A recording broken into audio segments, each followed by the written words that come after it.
Hey friends, it's Sarah from She's Crafty and She Knows It, and today I'm going to show you how to finger knit a braided ear warmer. Now this is a beginner level finger knitting tutorial, but if you've never finger knit before and you're brand new to it, I recommend you go back and watch my how to finger knit YouTube video.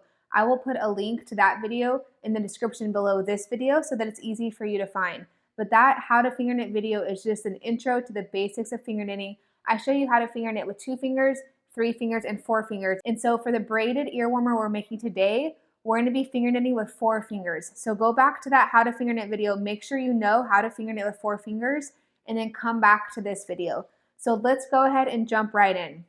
Okay, I have my yarn right here. It's a wool yarn by Lion brand. It is a super bulky 6 yarn, so a pretty thick, heavyweight yarn. Like always, I will link all the supplies I use in the description below this video, so check the description below for supplies. But what we're going to do, go ahead and pull a bunch out from the center. We're just going to jump right in with the 4 finger knitting. So go ahead and leave a tail. I'm going to leave a decent sized tail like this, and we're just going to start doing our finger knitting. So I'm assuming that you went ahead and watched that how to finger knit YouTube video to get the basics of finger knitting, and we're going to do 4 finger knitting.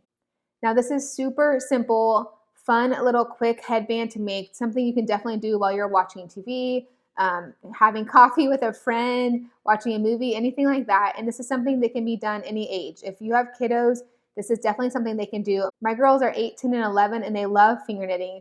They have made several different kinds of finger knit headbands and ear warmers, and so this is definitely something for all ages. Okay, and so we're going to go ahead and finger knit a long snake. That's what we call it when it's just a straight piece of finger knitting. And we're going to do it about the length of your head, maybe an inch or 2 less.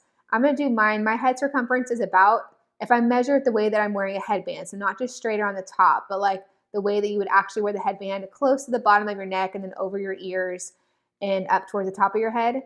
Mine's about 22 inches. I'm going to do these 20 inches. So we're going to end up finger knitting 3 different snakes using 4 finger knitting, and I'm going to do mine about 20 inches each. Now, because I know that the yarn has a lot of give to it, so the more you kind of continue to finger knit, I'll show you. Like right now it's like this, but if it stretches like this, and so when you put the headband on, it has a lot of give and can kind of pull like this. So if you do it the full circumference of your head, it's probably going to end up being a little bit looser than you might like it, where it's falling off. If you were actually to go wear it or you're playing out in the snow, it might kind of be loose and fall off, and that's kind of annoying. So we're going to do it a little bit more snug because it really does have give to it.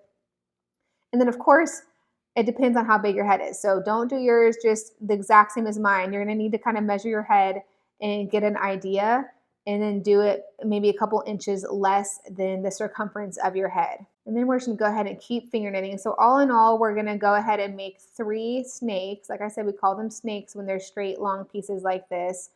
We're going to make 3 of them so that we can braid them. So this is a real simple, not much to it kind of tutorial. So you're just doing 3 snakes with 4 finger knitting, and that is it. So we're going to go ahead and finish this one up, get it the length that I need it to be.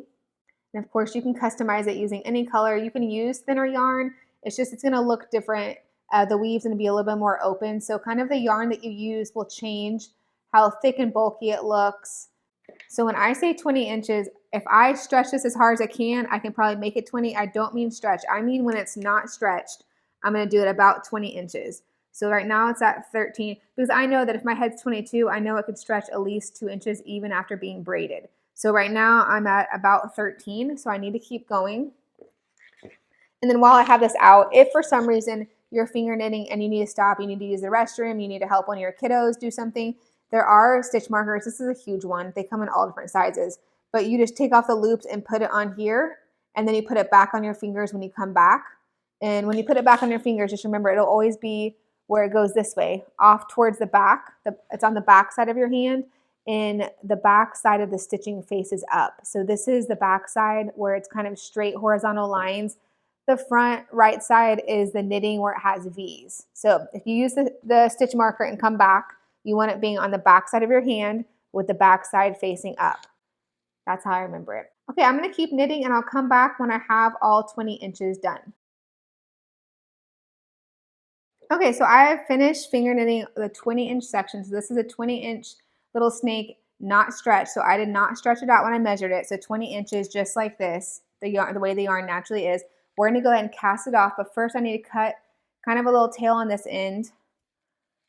I'm gonna cut it about right here. So I'm just leaving like about a foot on each end. We're gonna cast it off. We're gonna put the pinky loop onto the ring finger, and then bottom over top, ring finger onto the middle, bottom over top, middle loop onto the pointer, bottom over top, and then you have one loop left, and we're just gonna take this little tail and put it through the loop and pull it tight. Just like that. We're gonna go ahead and just tie a knot right at the very end of it. We're gonna go ahead on this end and pull it kind of tight as well. Kind of finish it off and tie a knot. And then this little snake is completely done. Now what we need to do is do 2 more just like it. So we're gonna finger knit with 4 fingers, 2 more 20-inch snakes or whatever length you're doing. Okay, and so I've already finished 2 of the snakes. I'm on the 3rd one. I'm completely done with the length. But before I cast it off, I wanna show you real quick. We're gonna wanna take a bunch of extra yarn on this last snake and pull it out. It's what we're gonna use to kind of wrap around to kind of make the cute little knotted section in the front. And so just pull a bunch of yarn out. I don't have an exact length. It's going to depend how much you want to wrap it around. So I'm just going to pull out kind of enough to just kind of a fistful. I know that's a very precise measurement for you guys. So just kind of a fistful, and then just go ahead and cut it. I'd rather have extra than not enough. So I have a pretty big section right here, and we're going to be using this. So I know it looks, there's lots of extra yarn laying around, but you want that last snake that you do to have like kind of a fistful size and before we cast off. So then to cast off, we're going to do again the pinky loop on the ring finger and then the bottom loop over the top, move it to the next finger, bottom over top, move it to the next finger, bottom over top, and we have our 1 loop left. And now we're going to take, it's going to take a second to get it through, but we're going to take this long piece and we're going to pull it through the loop, just like how you cast off the rest of the time, but instead we're just having a really long amount this time that we're going to end up using. You're going to pull it through, and then we're going to tie a knot.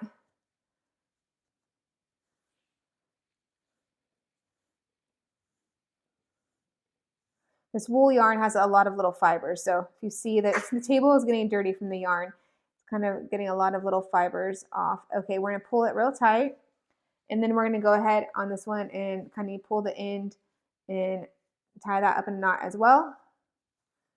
So now we have all 3 snakes. One has, let me move this yarn, one has a super long end, but only one needs to have that. So let me get it all up on the table. It's kind of going everywhere. Okay, so what we're gonna do, I'm gonna put the end with the really, really long section up at the top, and we're gonna get all 3 of our little snakes together like this.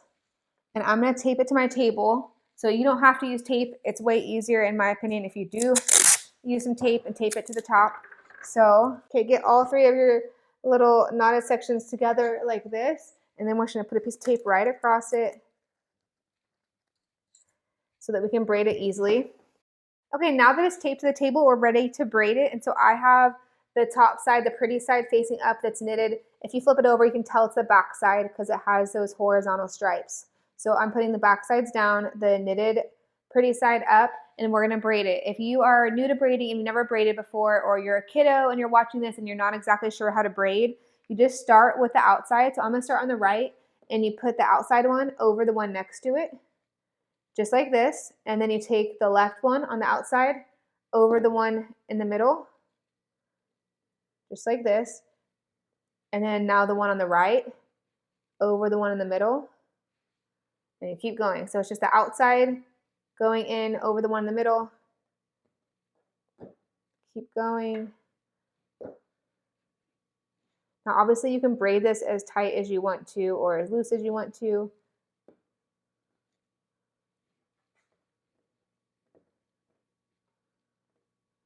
All the way. And kind of ooch it up so you can see the bottom. Oh, it's probably getting cut off. So I'm going to braid it all the way.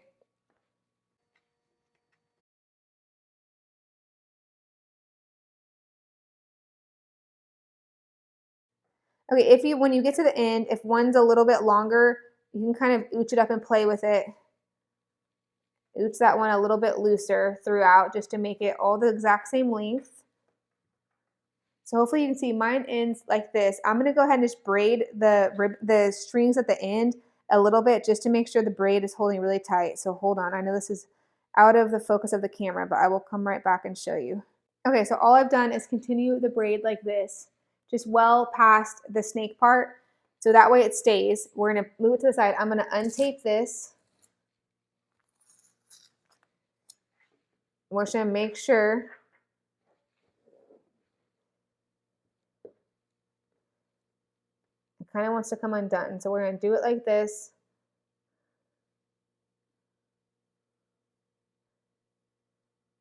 Okay. I'm just gonna continue the braid a tiny bit on this side. You do not even have to do that. I just like to do that so that I know it's kind of holding the braid together.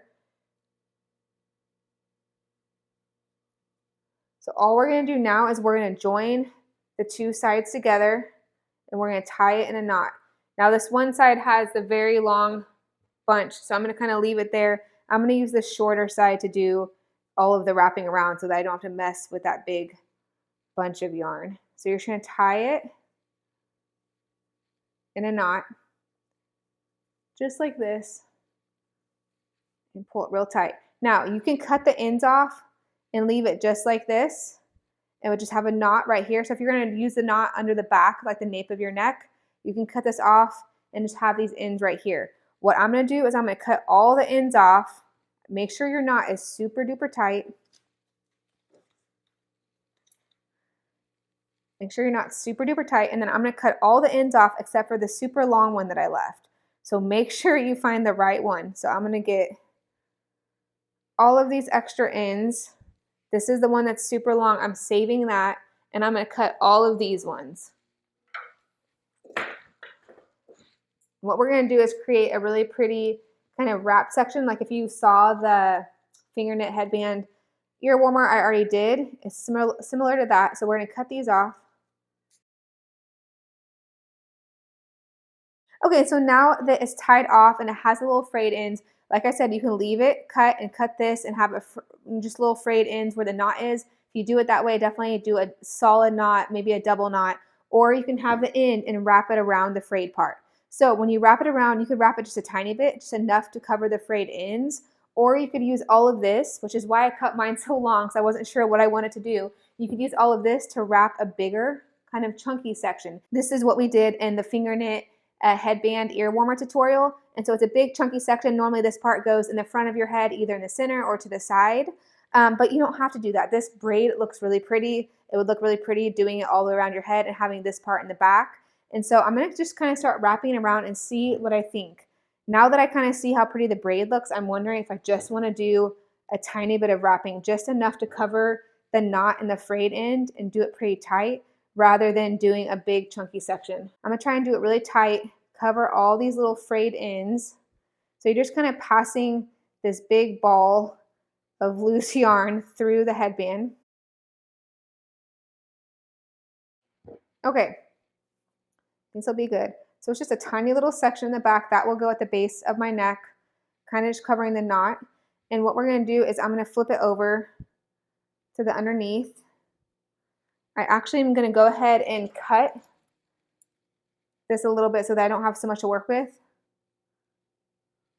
Right there. I have this plastic large needle. I'm still holding on really tight to where I've wrapped it so it doesn't come undone. I'm gonna stick this yarn, if I can, through the needle.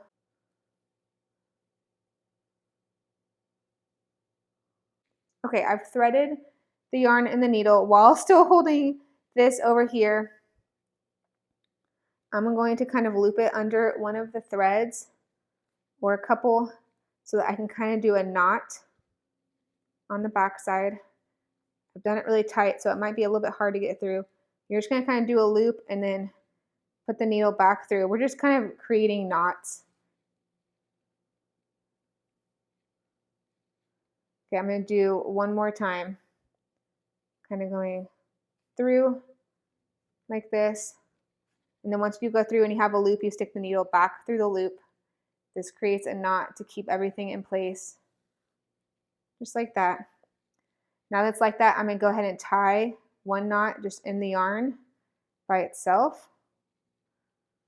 Keep it from fraying even more. And then now that I have that knot there, I'm gonna stick this needle. Try to get it most of the way through.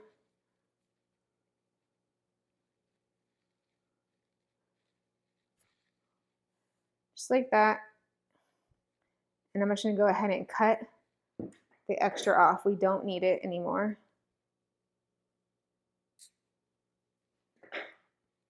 Okay, so now that you have it, everything is really nice and finished. You can't see knots anywhere. You have a beautiful braided headband, the little section in the back that can go at the base of your neck, which honestly kind of helps, especially if you have a ponytail or something. You don't really necessarily want a huge chunky braided section at the bottom of your neck. That's what makes it sometimes pop off your head when you're wearing it. And so this looks so pretty. I love how the braided headband looks. It's super simple, and I just think it turned out so pretty. Okay, friends, so that's it. I love how it turned out. It's perfect for fall or winter. It's just so cute and chunky. I hope you enjoyed the video, and I hope it inspired you to finger knit your own braided ear warmer. Like always, I will link all the supplies I use in the description below this video. And if you like this video, please give it a big thumbs up and make sure you subscribe for more videos. Bye! She's crafty and she knows it. She's crafty and she knows it. She's crafty and she knows. She's crafty and she knows